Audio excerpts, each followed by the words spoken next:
యేసుక్రీస్తు వారి నామంలో అందరికీ వందనాలు, శుభాలు. ఈరోజు దేవుని యొక్క దివ్యమైన శ్రేష్టమైన మాటల్ని మనం విందాం.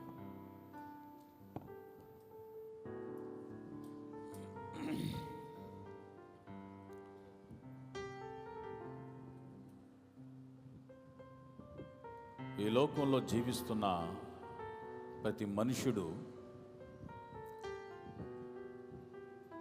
ఉదయం లేచిన దగ్గర నుంచి రాత్రి పరుండేదాకా ఎంతో కష్టపడుతూ శక్తికి మించిన పనులను చేస్తూ అన్నిటిలో సామర్థ్యాన్ని పెంపొందించుకుంటూ ఏదో సాధించాలన్న తపనతో, ఏదో చేయాలన్న తపనతో పనిచేస్తూ ఆరోగ్యాన్ని లెక్క చేయక ఎంతో కష్టపడుతున్నాడు. ఎందుకని అనంటే, ఈ రోజున కష్టపడితే రేపు పొద్దున సుఖంగా బతుకుతామని. ఏది ఏమైనా మనిషి పడే ప్రయాసలో దేనికోసం మనిషి వెతుక్కుంటున్నాడు. దేనికోసం అనంటే ఆనందంగా ఉండాలి, నేను నా కుటుంబం బాగుండాలి, సంతోషంగా ఉండాలి. ఈ వెతుకులాటలోనే మనిషి ఎంతో ప్రయాసపడుతున్నాడు, ప్రయాసపడి అలసిపోతున్నాడు. కానీ ఎక్కడ కూడా మనిషికి అది దొరకటల్లా. చివరికి మనిషి ప్రయాసపడుతూ అలసిపోతున్నాడే కానీ దేనికోసం అయితే కష్టపడుతున్నాడో, దేనికోసం అయితే వెతుకుతున్నాడో, దేనికోసం అయితే ప్రయాసపడుతున్నాడో అది మనిషికి దొరకటంలా అందని పుల్లని ద్రాక్ష పండు లాగానే మిగిలిపోయింది.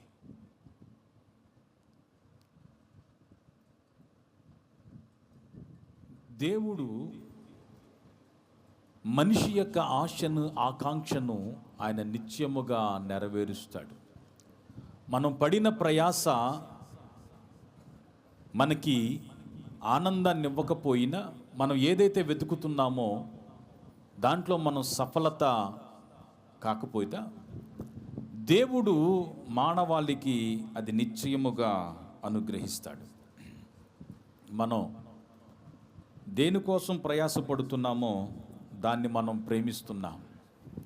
దేనికోసమైతే మనం వెతుకుతున్నామో దాని పట్ల మనం వాంఛ, కాంక్ష మనం కలిగి ఉన్నాం.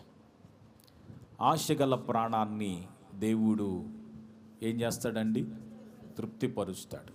ఆశగల ప్రాణాన్ని ఏం చేస్తాడు? తృప్తిపరుస్తాడు. ఒక చిన్న వాక్యాన్ని మనం చదువుదాం. లూకా, వైద్యుడైనటువంటి లూకా, యేసు ప్రభువు వారి కాలంలో యేసు ప్రభువు వారి పరిచర్యని బహు దగ్గరగా చూసి, యేసు ప్రభువు వారి యొక్క పరిచర్య పాలిభాగస్తుడైన పౌలుకి ఎంతో సన్నిహితుడిగా ఉన్నటువంటి లూకా, పౌలు పరిచర్యలో పౌలుతో కూడా ఉండి పౌలు యొక్క ఆరోగ్యాన్ని బహు జాగ్రత్తగా చూచుకున్నవాడు వైద్యుడైనటువంటి లూకా. ఎందుకంటే పౌలు ఎన్నో అద్భుతాలు చేసిన, పౌలు యొక్క చేతుగుడ్డలే తగిలి అనేక మంది రోగులు బాగైనా పౌలులో కొన్ని బలహీనతలు ఉన్నాయి, శారీరకమైన బలహీనతలు. ఆయనకి కంటి సమస్య ఉంది, అంటే సరిగా కనిపించదు. ఇప్పుడంటే కళ్ళజోడు ఉంది కానీ ఆ రోజుల్లో కళ్ళజోడు లేదు. ఆయనకి దృష్టి మాంద్యం ఉంది. అందుకని వైద్యుడైన లూకా ఎప్పుడు పౌలుతోనే ఉండేవాడు. ఈ లూకా వ్రాసినటువంటి సువార్త, ఈ లూకా సువార్తను రాశాడు, అపోస్తుల కార్యాలను కూడా లూకానే వ్రాశాడు. ఈ లూకా సువార్త 19వ అధ్యాయం 10వ వాక్యంలో వ్రాయబడిన మాట ఒకసారి మనం చదువుదాం. లూకా సువార్త 19వ అధ్యాయం 10వ వాక్యం. నశించిన దానిని వెదకి రక్షించుటకు మనుష్య కుమారుడు వచ్చనని అతనితో చెప్పాను. ఈ సందర్భం ఏంటి అనంటే, ట్యాక్స్ కలెక్టర్ సుంకపు గుప్తదారుడైనటువంటి జక్కయ్య అక్కడ ఉన్నటువంటి వాళ్ళందరిలో కూడా పొట్టివాడు. ఈ ట్యాక్స్ కలెక్టర్ అయినటువంటి జక్కయ్య యేసు ప్రభువారిని చూడాలి అని అనుకున్నాడు. సుంకపు గుప్తదారులు అనంటే ప్రభుత్వం తరపున పనిచేసేవాళ్ళు. వాళ్ళంటే ఇశ్రాయేలీలకి, యూదులకు చాలా ద్వేషభావం, చులకనితనం. ఎందుకంటే మా దగ్గర బలవంతంగా ఏం చేస్తున్నారు, పన్నులు వసూలు చేస్తున్నారు. మా స్వతంత్ర దేశంలో మేమున్న రోమా వాళ్ళు మా మీద భారభరితమైన పన్నులు మోపి మా నుండి ట్యాక్స్ కలెక్ట్ చేస్తూ వాళ్ళు ఎంజాయ్ చేస్తున్నారు అని సుంకపు గుప్తదారుల్ని పాపులుగా పరిగణించేవాళ్ళు. అలాంటి పాపు లిస్టులో చేరిన వాడు ఈ జక్కయ్య. అంటే పాపి కాదు, కానీ పాపి అయినా మనుషులు ద్వేషించేంత భయంకరమైన పాపి కాదు, కానీ అతడు వృత్తిని బట్టి అతడికి ఆ భావన ప్రజల్లో కలిగింది. ఎందుకంటే అతడు సుంకం వసూలు చేస్తాడు గనక సుంకరి అని వాళ్ళల్లో ఒక భావన కలిగింది. ఈ వ్యక్తి యేసు ప్రభువారిని చూడాలనుకున్నాడు. యేసును చూడటానికి యేసు వెళ్ళే త్రోవలో మేడి చెట్టు ఉంటే అది ఎక్కి కూర్చున్నాడు.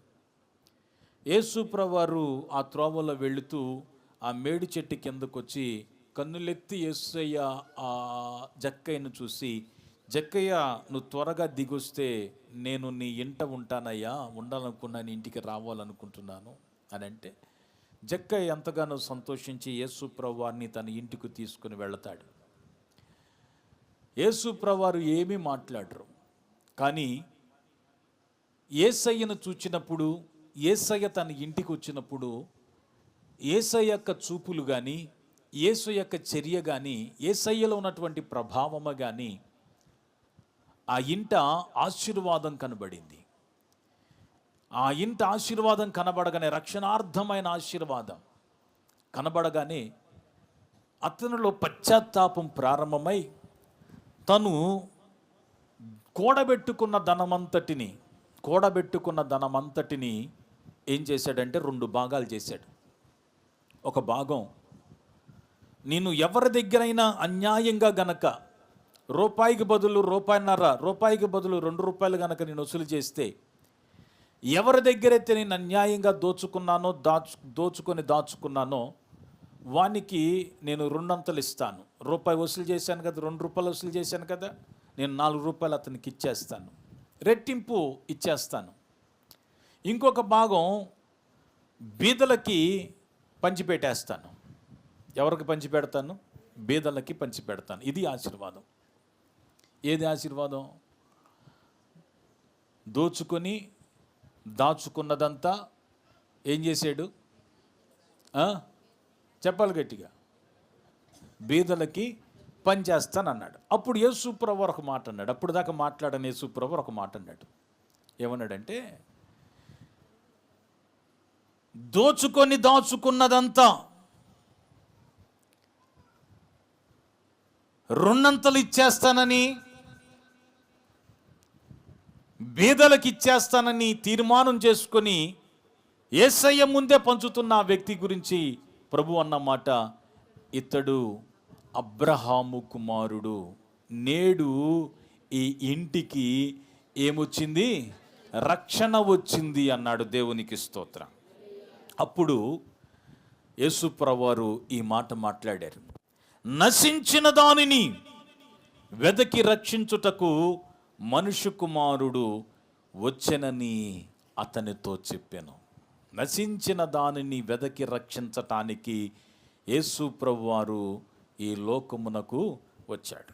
అంటే యేసు ప్రభువారు రావటం యొక్క ముఖ్య ఉద్దేశం ఏంటి అని అంటే, ఆయన వెతుక్కుంటూ వచ్చాడంట. పరలోక మహిమను విడిచి పరలోకము నుండి పశువుల పాకకి ఎందుకు వచ్చావయ్యా అంటే వెతుక్కుంటూ ఎందుకు వచ్చాడు అని అంటే ఏదో తనకి కావలసినది ఉంది, తనకు కావలసిన దానికోసం యేసు ప్రభువు వెతుక్కుంటూ వచ్చాడు. అర్థమైందండి? అర్థమైందా మీకు? మనం కూడా వెతుకుతాం కదా, మనం కూడా ఏం చేస్తుంటాం? వెతుకుతుంటాం. యేసయ్య వెతికేదానికి మనం వెతికేదానికి చాలా వేరియేషన్ ఉంది. అవి కూడా మనం చూద్దాం. యేసు ప్రభువారు ఏం వెతుక్కుంటూ వచ్చాడు అని అంటే ధనాన్న. యేసు ప్రభువారు ఏం వెతుక్కుంటూ వచ్చాడు? ఈ లోకంలో సుఖాన్న.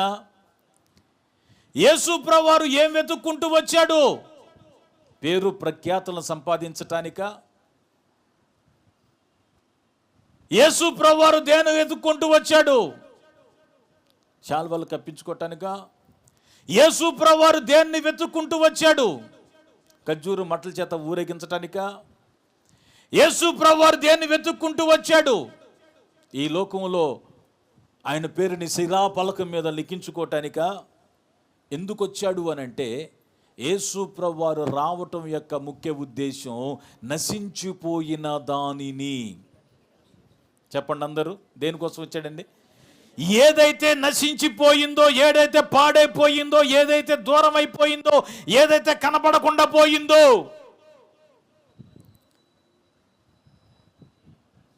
ఏదైతే చెడిపోయిందో దానిని వెతకి రక్షించటానికి యేసుక్రీస్తు వచ్చాడండి. అంటే యేసుక్రీస్తు చూసే దృక్పథం చూడండి. మనం దేన్ని వెతుకుతామండి? మనిషి సహజంగా దేన్ని వెతుకుతాడు?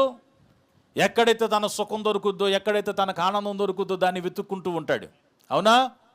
అంతేగా? ఎక్కడ డబ్బు దొరుకుద్దో వెతుక్కుంటుంటాడు, ఎక్కడ పేరు ప్రఖ్యాతులు కలిగితే వెతుక్కుతూ ఉంటుంటాడు. చాలామంది సేవకులు ఎవరిని ఎత్తుక్కుంటాడండి? ఎవడు కానుకలు బాగా ఎత్తాడో వాళ్ళని ఎత్తుక్కుంటుంటారు. యేసయ్య మంచోళ్ళ కోసం రాలా, నాలాంటి దరిద్రుడి కోసం, నాలాంటి చండాలుడి కోసం వచ్చాడండి. అర్థమైందండి?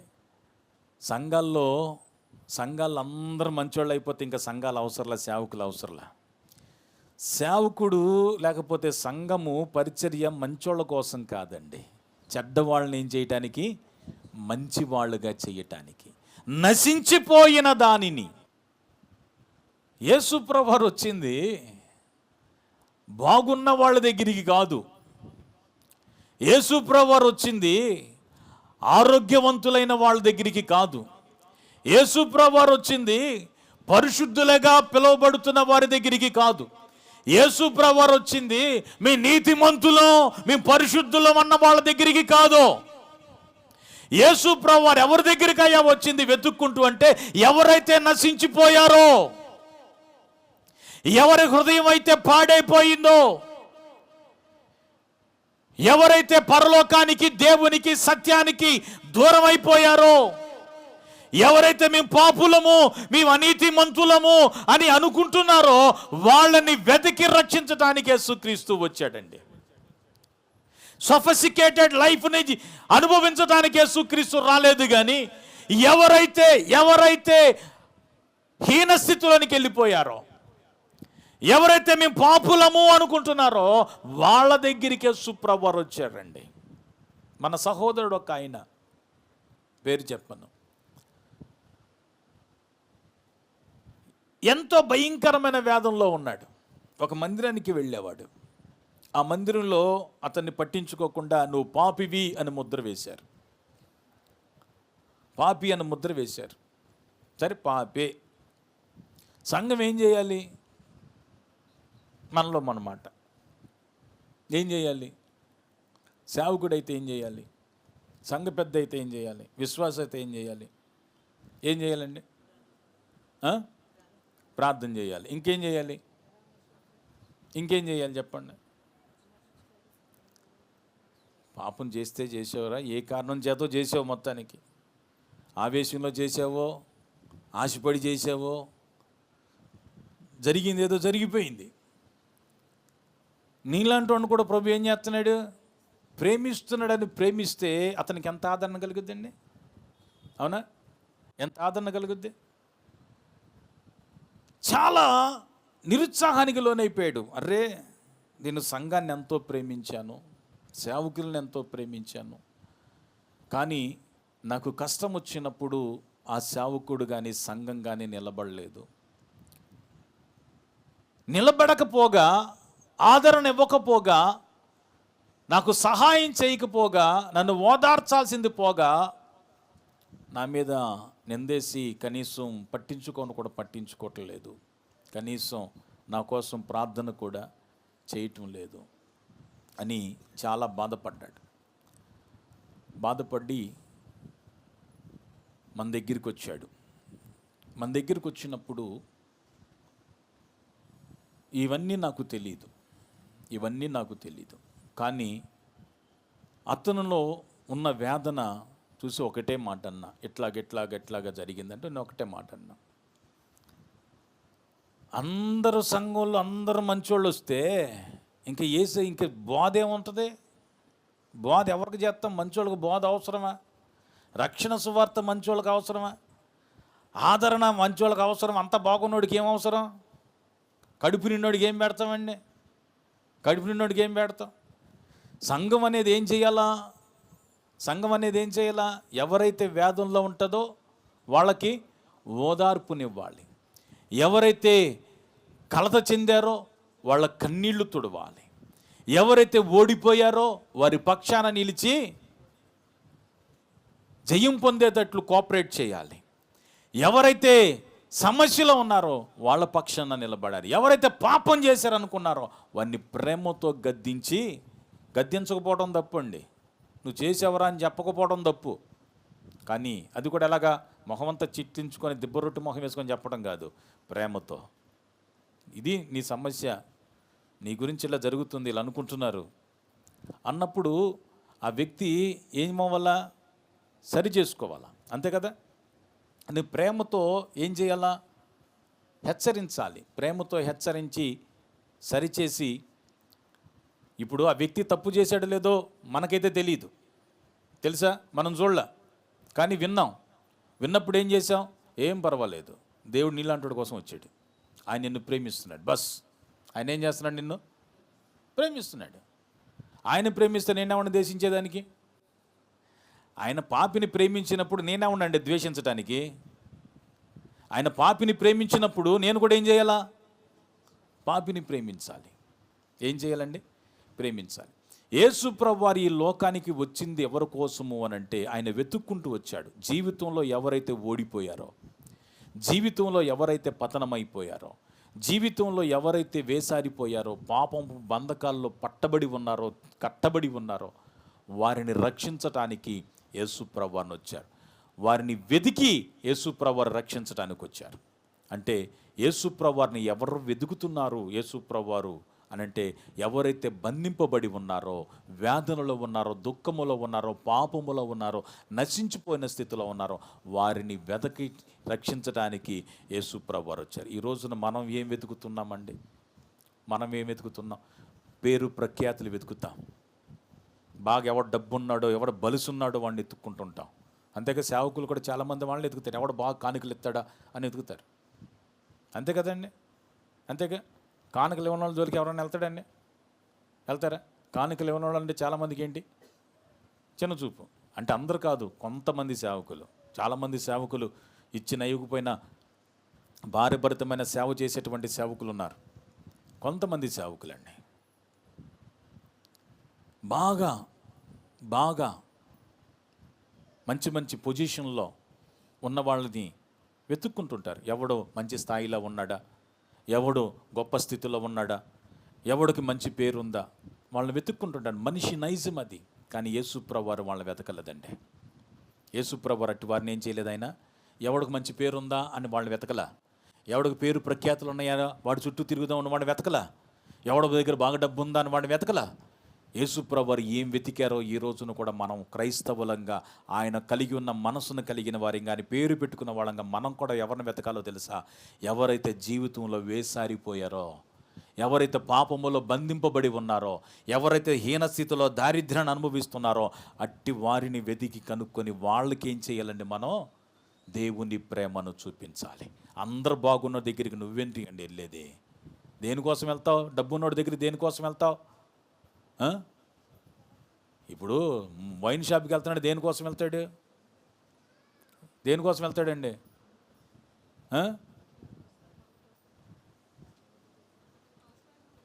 కదా, క్లబ్కి వెళ్ళాడు దేనికోసం వెళ్తాడు? ప్యాకెట్ క్లబ్కి వెళ్ళాడు దేనికోసం వెళ్తాడు? సినిమాలకు వెళ్ళాడు దేనికోసం వెళ్తాడు? సందుల్లోకి వెళ్ళాడు దేనికోసం వెళ్తాడు? కదా, ఈ రోజున మనం ఏం వెతుక్కుంటున్నామండి? ఒక క్రైస్తవులు అని పేరు పెట్టుకున్న మనం, దేవుని బిడలమని చెప్పుకుంటున్న మనం వేటిని వెతుక్కుంటున్నాం. ఏం వెతకాలో దాన్ని వెతక్కోకుండా, ఏది వెతకూడదో దాన్ని వెతుక్కుంటూ తిరుగుతున్నాం మనం. పేరు ప్రఖ్యాతుల కోసం వెతుక్కుంటున్నావా? అవి దానివల్ల ఉపయోగం లేదు.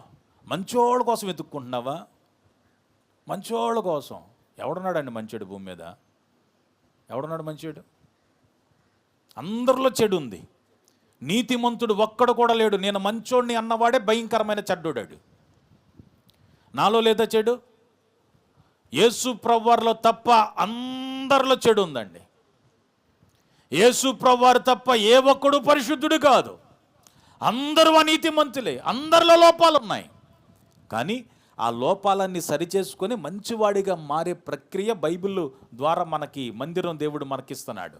బైబిల్ ద్వారా దేవుడు దాన్ని మనకిస్తున్నాడు. బైబిల్ వాక్యం. నువ్వు ఒక క్రైస్తవుడిగా ఉండాలి అనుకుంటే, ఎవరైతే జీవితంలో వేసారిపోయారో, ఎవరైతే పతనం అయిపోయారో, ఎవరైతే దేవునికి దూరం అయిపోయారో, ఎవరైతే ప్రార్థనకు దూరం అయిపోయారో, ఎవరైతే భక్తిహీనతలో వెళ్ళిపోయారో, ఎవరైతే పాప బంధకాల్లో, వ్యసనపు బంధకాల్లో బంధింపబడి ఉన్నారో, అట్టి వాళ్ళ యొద్దకు నువ్వు వెళ్ళాలి. మంచోళ్ళకి నువ్వు చెప్పేది ఏంటంటే వాళ్ళే నీకు తిరిగి చెప్తారు బోళ్ళంతా. జ్ఞానవంతుడు నువ్వు చెప్పేది ఏంటి? వాడేమనుకుంటాడు తెలుసా? నాకే బోళ్ళంత జ్ఞానం ఉందనుకుంటాడు. ఒక్క మాట, యేసు ప్రభువారు అంతగా వెతుక్కుంటూ రావటానికి ఎంత అవసరం ఏంటి ఆయనకి? ఒక చెడ్డోడిని ఎత్తుక్కుంటూ రావాల్సిన అవసరం ఏంటి? చెడిపోయిన నా కోసం ఆయన ఎత్తుక్కుంటూ ఎందుకు రావాలి? ఏముందని నాలో వెతుక్కుంటూ వచ్చాడు? నాలో మంచి లేదే, నాలో జ్ఞానం లేదే, నా దగ్గర డబ్బు లేదే. ఏం వెతుక్కుంటూ వచ్చాడు ఆయన? ఎందుకు వెతుక్కుంటూ వచ్చాడు? ఎందుకు అనంటే, ఒకటి, ఆయన నన్ను ప్రేమించాడు. రెండవదిగా, దేవుని యొక్క పోలిక నాలో నుండి పోయింది, దాన్ని తిరిగి ఇవ్వటానికి వచ్చాడు. నాలో మంచితనం ఉండేది, అది పోయింది, దాన్ని తిరిగి ఇవ్వటానికి వచ్చాడు. అర్థమైందండి? ఆయన వెతుక్కుంటూ రావటానికి గల కారణం ఏంటంటే, ఆయన నన్ను అంతగా ప్రేమించాడు. తన్ను తానే పోగొట్టుకునేంతగా నా కోసం వచ్చాడు ఆయన. ఆయనకి కావలసింది ఏదో నా దగ్గర ఉంది, అందుకని నా దగ్గర వెతుక్కుంటూ వచ్చాడు. ఏముంది నాలో అంటే, పోగొట్టుకున్న ఆయన పోలిక. నేను పోగొట్టుకున్నాను ఆయన పోలిక, ఆయన స్వరూపాన్ని నేను పోగొట్టుకున్నాను. దేవుడు నన్ను చేసినప్పుడు ఆయన పోలికలోనికి, ఆయన స్వరూపంలోనికి నన్ను చేశాడు. నేనేం చేశాను? దాన్ని పోగొట్టుకున్నాను. పోగొట్టుకున్న నన్ను మరలా తిరిగి దాన్ని ఇవ్వటానికి యేసుప్రభువు నన్ను వెతుక్కుంటూ వచ్చాడు. ఎందుకనంటే ఆయన నన్ను అంతగా ప్రేమించాడు. అర్థమైందండి? ఆయన ఏం చేశాడు? నన్ను అంతగా ప్రేమించాడు. మానవాళ్ళని అంతగా ప్రేమించాడు కాబట్టి వెతుక్కుంటూ వచ్చాడు. మనం దేన్నైతే ప్రేమిస్తామో దాన్ని వెతుకుతామండి. దేన్నైతే ప్రేమిస్తామో దాన్ని వెతుకుతాం. దాని పట్ల అమితమైనటువంటి కాంక్ష ఉంటుందండి. అమితమైనటువంటి కాంక్ష ఉంటుంది. అంతగా ప్రేమించాడు కాబట్టి అన్నీ వదులుకోగలిగాడు. అంతగా ప్రేమించాడు కాబట్టి అన్నిటినీ వదులుకోగలిగాడు. మనం కూడా చాలాసార్లు కొన్నిటిని కోసం మనం పరిగెత్తుతూ ఉంటాం, పోరాడుతూ ఉంటాం. వాటి కోసం వేటిని ఏం చేస్తాం? మనం ప్రేమించిన వాళ్ళ కోసం ఎవరినైనా ఏం చేస్తాం? మనం వదిలేసుకుంటాం. మనకిష్టమైన వాళ్ళ కోసం ఎవరినైనా ఏం చేస్తాం? కొంతమంది తల్లిదండ్రులను ఎదిరిస్తారు. ఇష్టమైన వాళ్ళ కోసం, భర్త కోసమైనా సరే, భార్య కోసమైనా ఏం చేస్తారు? బిడ్డల కోసమైనా, పిల్లలు ఒక మాట అంటే తల్లిదండ్రులు, అర్థమైందండి, మనవళ్ళని ఒక మాట అంటే, ఏ నాన్న, ఏ అమ్మ, నా కూతురిని నా కొడుకుని అంత మాట అంటావు నువ్వు. ఎందుకంటే పిల్లల మీద ఉన్న ప్రేమ. కొన్నిసార్లు తల్లిదండ్రులు కూడా ఏం చేస్తాం? మనం ఎదిరిస్తాం. కొన్నిసార్లు వేటి కోసమో, ఎవరి కోసమో, వేటి కోసమో భర్తను ఎదిరిస్తాం, భార్యని ఎదిరిస్తాం, ఏమండి, తల్లిదండ్రులను ఎదిరిస్తాం, ఎవరినైనా సరే ఏం చేస్తాం? ఎదిరిస్తాం. ఎందుకు ఎదిరిస్తాం? వాళ్ళని ఒక్క మాట అంటే మనం ఏం చెయ్యం? తట్టుకోలేం. ఎందుకంటే మనం ప్రేమించిన వాటి కోసం, ప్రేమించిన వస్తువుల కోసం, ప్రేమించిన మనుషుల కోసం ఎవరినైనా సరే వదులుకోవటానికి సిద్ధపడతాం. అంటే ఒకదాన్ని వదులుకోగలిగామంటే దేన్నైతే కోరుకుంటున్నామో దాని మీద అమితమైన ప్రేమ ఉంది అని అర్థం. ఒక దాని మీద ప్రేమ ఉంటే ఆ ప్రేమించిన వస్తువు కోసం, ప్రేమించిన మనిషి కోసం, ప్రేమించిన పదార్థం కోసం, ప్రేమించిన దానికోసం ఎవరినైనా సరే ఏం చేస్తాం, మనం ఎదిరించగలుగుతున్నాం. ఈ రోజున ఎవరినైనా నువ్వు ఎదిరిస్తున్నావు అని అంటే వేటి కోసమైతే ఎదిరిస్తున్నావో వాటి మీద నీకేముంది చెప్పాలి. ఏముంది? అమితమైన ప్రేమ ఉంది. దేనినైనా వదులుకోగలిగిన ప్రేమ ఉంది. దాన్ని బట్టి అర్థమైపోతుంది నువ్వు ఈ దేనిని ఎంతగా ఎక్కువగా ప్రేమిస్తున్నావని. యేసు ప్రభువు వారు మానవాళిని ప్రేమించాడు కనుకనే పరలోకాన్ని సునాయాసంగా వదిలేశాడు. ఆయన మహిమను వదిలేశాడు, దూతలు చేస్తున్న ఆరాధన వదిలేశాడు. ఎందుకై అంతగా వదిలేశావంటే ప్రేమించిన మానవాళి కోసం అండి. దేనిని లెక్క చేయలేదు ఆయన. తన ప్రాణాన్ని కూడా ఏం చేయలే, లెక్క చేయలే. దేనినైనా వదులుకోవటానికి సిద్ధపడ్డాడు. ఈరోజు నువ్వు దేన్ని వదులుకుంటున్నావు? మనుషుల కోసమా, వస్తువుల కోసమా, పదార్థాల కోసమా? వేటి కోసం నువ్వేం చేస్తున్నావు? ఎవరెవరినో ఎదిరిస్తున్నావు. అది కరెక్టో కాదో నువ్వే ఆలోచించుకో. నేను ప్రేమించిన వాళ్ళు నీ కొరకు జీవితాన్ని త్యాగం చేసిన తల్లిదండ్రులు ఎదిరిస్తున్నావంటే నీకేమీ లేదు. వేటి కోసం నీ తల్లిదండ్రులను ఎదిరిస్తున్నావంటే ఏమి లేదు నీకు, ఏమి లేదు నీకు. కన్నీ పెంచి నీ అవసరతలన్నీ తీరుస్తూ నీ కడుపు నిండా అన్నం పెట్టి వాళ్ళు కడుపు మార్చుకొని వాళ్ళు కొన్ని వదులుకొని నీ కొరకు అన్నీ చేస్తుంటే నువ్వు వాళ్ళని ఎదిరిస్తున్నావు అని అంటే, వాళ్ళని ఎదిరిస్తున్నావు వేటి కోసమో ఎవరి కోసమో వాటిని ఎదిరిస్తున్నావు అంటే నేనేమనాలా? కొలెస్ట్రాల్ ఎక్కువైంది అనొద్దు, అవునా? బలుపు అనొద్దు మానవ భాషలో, అవునా కదా? అది అవసరమా? నిన్ను ప్రేమించిన తల్లిదండ్రులకు కూడా నువ్వు ఎదిరిస్తున్నావు ఎవరి కోసమో వేటి కోసం అని అంటే నిన్నేమనాలా? నా భాషలో అయితే నిలువున చీల్చి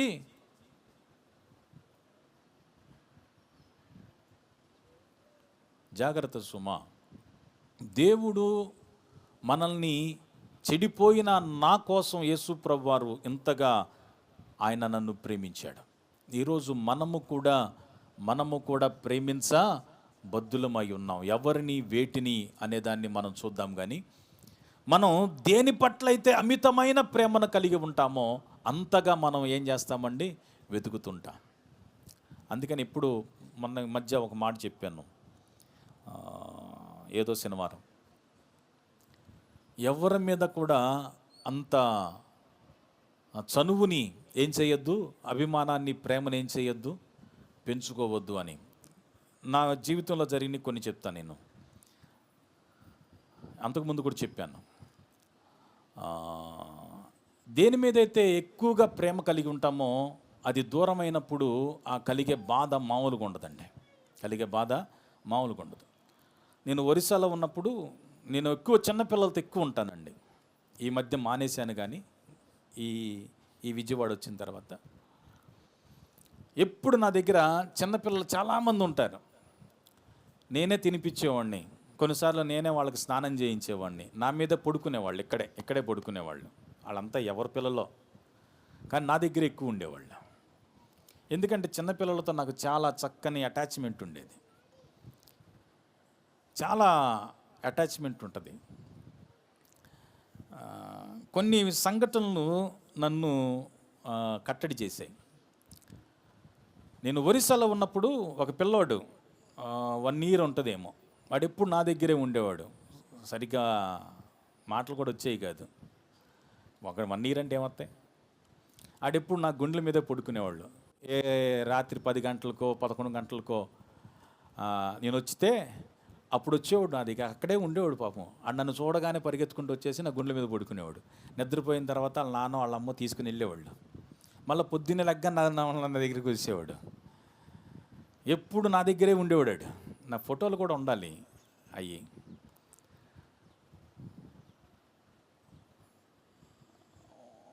నాకు కొంతకాలం తర్వాత అక్కడి నుంచి ఒక 6 నెలలు ఉన్న తర్వాత ట్రాన్స్ఫర్ వెళ్ళిపోయా విజయనగరం.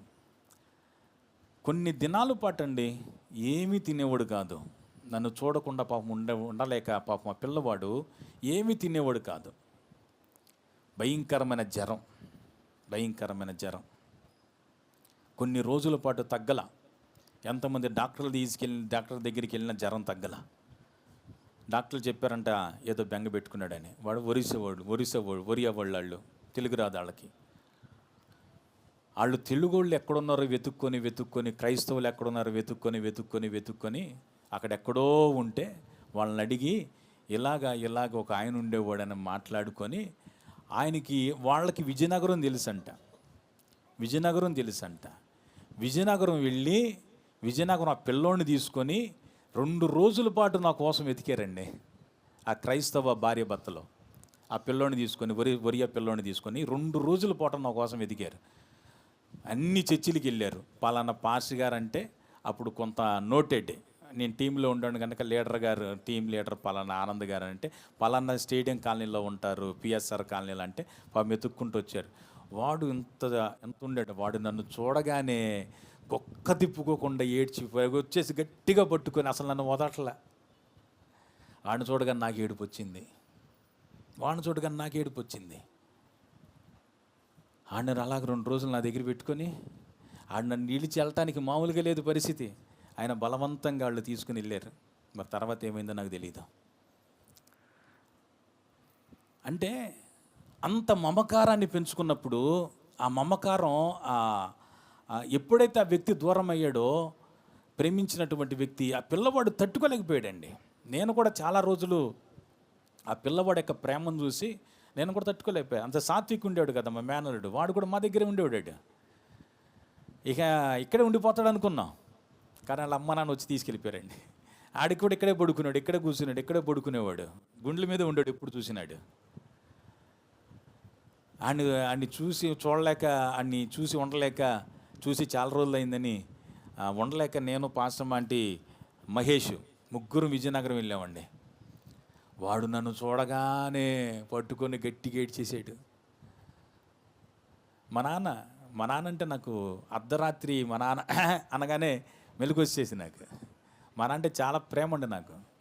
ఒక్కరోజు కనబడపోతే ఎంత వెతుకుతానో సరిత గారికి, మోజేస్ గారికి తెలుసు.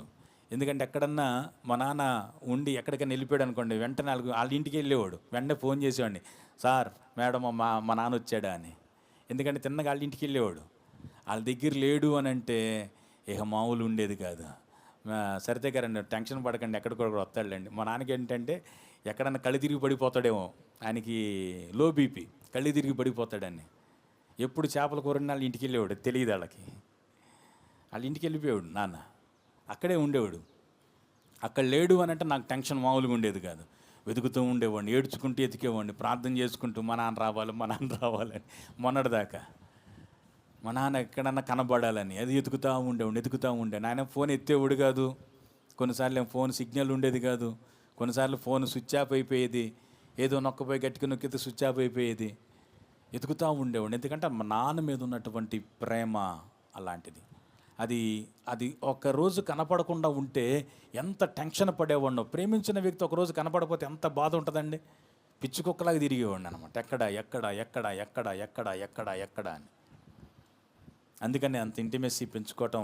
తర్వాత కాలంలో మా నాన్న ఆ ఉయ్యూరులో పడిపోయాడనంటే ఎంత వేగంగా వెళ్ళానో నేను అన్నయ్య కారులో, ఎంత స్పీడ్ మీద వెళ్ళామో. పడిపోయాడంటే ఎందుకంటే మా నాన్న మీద ఉన్న ప్రేమ లాంటిదండి.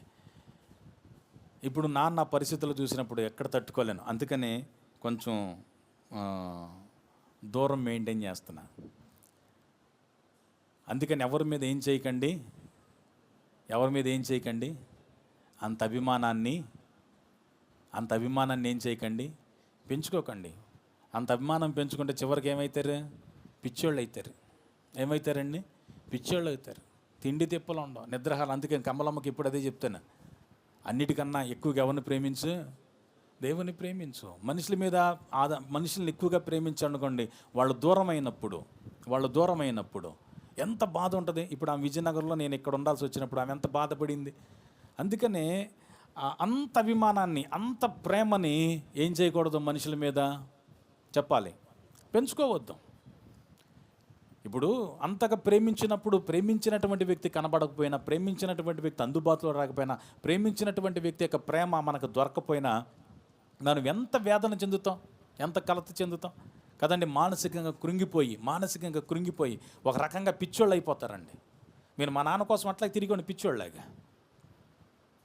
తర్వాత అర్థమైంది, దేని మీద, వేటి మీద, ఎవరి మీద అంత అభిమానాన్ని ఏం చేయొద్దు, పెంచుకోవద్దు. అనుభవపూర్వకంగానే చెప్తున్నాను, మీ ఇష్టం అది. అంత అభిమానం, చూడలేనంత అభిమానం, మాట్లాడలేనంత అభిమానం ఎవరి మీద కూడా ఏం చేయొద్దు. ఎందుకంటే ఎవరొకళ్ళు ఎప్పుడొకప్పుడు ఏదో ఒక సందర్భంలో ఏం చేస్తారు, వదిలేసి వెళ్ళిపోతారు. ఇప్పుడు నేను నా భార్య విజయనగరం ట్రాన్స్ఫర్ అయింది, ఏం చేస్తాం? నేను వ్యక్తి కళ్ళ ముందు ఉండలేనుగా, అవునా? ఉంటుందా ఉండదా? ఇప్పుడు మా నాన్న పరిస్థితి ఎలా ఉంది, నేను ఎలా ఉండగలను? అందుకని అంత అభిమానాన్ని ఎవరి మీద మనం ఏం చేయొద్దు, పెంచుకోవద్దు. అంత పెంచుకుంటే మిగిలేదేంటి మనకి? బూడిదే. మిగిలేదేంటి? వేదనే, దుఃఖమే, కన్నీరే. అందుకని ఎవరి మీద అంత అభిమానాన్ని ఏం చేయొద్దు, చూడలేనంత అభిమానాన్ని ఎవరి మీద పెంచుకోవద్దు. ఎవరో ఒకళ్ళు ఎప్పుడొకప్పుడు ఏం చేస్తారు, మనల్ని వదిలేసి వెళ్ళిపోతారు. తప్పకుండా వదిలేస్తారు, తప్పకుండా. లేదు, మనుషులే కదండి, ఎవరైనా ది బెస్టే కోరుకుంటారు కదా. అందుకని యేసుప్రభు వారి విషయంలో మనం నేర్చుకోవాల్సిన విషయం ఏంటంటే, యేసుప్రభు వారు నీతిమంతుల కొరకు రాలేదు, తప్పిపోయిన నశించిపోయిన గొర్రెలను వెదకి రక్షించటానికి ఆయన వచ్చాడు. ఏం చేశాడండి? వచ్చాడు. ఇప్పుడు నాలో వేదన ఉంది, నీలో బాధ ఉంది, నీలో సమస్య ఉంది, నీలో దుఃఖం ఉంది, నీ కొరకు ఆయన వచ్చాడు. నీలో కొదువు ఉంది, ఆ కొదువును తీర్చడానికి యేసుప్రభు వారు వచ్చారు. అర్థమైందండి? ఆ కొదువును తీర్చడానికి యేసుప్రభు వారు వచ్చారు. నువ్వు ఏ సమస్యలు అయితే ఉన్నావో ఆ సమస్య నుండి నిన్ను విడిపించడానికి యేసుప్రభు వారు వచ్చాడు. నువ్వు మంచోడివైతే నీ కోసం ఆయన రాలా, నువ్వు పరిశుద్ధుడివైతే నీ కోసం ఆయన రాలా. ఎవరైతే నేను పాపిని అని అంటారో వాళ్ళ కోసమే యేసుప్రభు వారు వచ్చారు. అంటే దీన్ని బట్టి ఏమర్థమవుతుందంటే, ఇప్పుడు నువ్వు ఏ సమస్యలో ఉన్నా, ఏ బాధలో ఉన్నా, ఏ కష్టములో ఉన్నా ఆయన నీకు చాలిన దేవుడుగా ఉన్నాడు. అర్థమైందండి? ఆయన నీ కోసమే ఉన్నాడు. నువ్వు బాధ అనుభవిస్తుంటే ఆయన నీ కోసమే ఉన్నాడు. నువ్వు సమస్యలు ఎదుర్కొంటుంటే ఆయన నీ కోసమే ఉన్నాడు. నువ్వు కష్టములో ఉంటే ఆయన నీ కోసమే ఉన్నాడు. నువ్వు ఒంటరితనంలో ఉంటే ఆయన నీ కోసమే ఉన్నాడు. నువ్వు రోగములో ఉంటే ఆయన నీ కోసమే ఉన్నాడు. ఆయన వచ్చిందే నీ కోసం. కాబట్టి మనం చేయాల్సింది ఏంటి అని అంటే, ఆయన రోగుల్ని వెతుక్కుంటూ, పాపుల్ని వెతుక్కుంటూ, సమస్యలో ఉన్న వారిని వెతుక్కుంటూ, కన్నీటిలో ఉన్న వారిని వెతుక్కుంటూ, ఎవరికి అవసరతలో ఉందో వారి అవసరత తీర్చడానికి వెతుక్కుంటూ వచ్చాడు ఆయన. ఈ రోజున మనం ఏం చేయాలి అని అంటే, మనము అన్నిటిని తీర్చగలిగిన దేవుణ్ణి వెతకాలి.